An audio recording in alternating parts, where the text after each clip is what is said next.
Let's learn how the candles are blown off in presence of CO2. Take an empty glass. Now put 3 lighted candles in a row.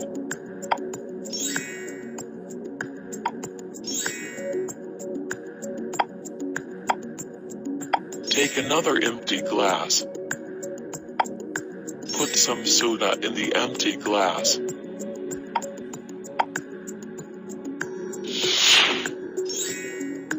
Now pour some vinegar into it.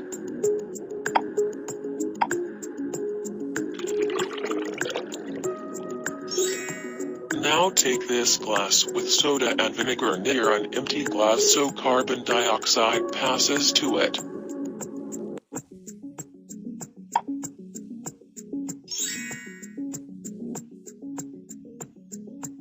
Now take the glass with carbon dioxide and move over candles.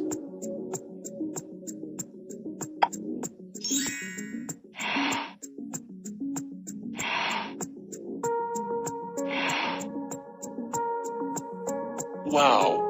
The carbon dioxide from the glass blow the candles.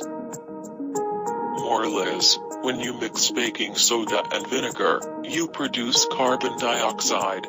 Now flame needs oxygen to sustain and carbon dioxide acts as fire extinguisher.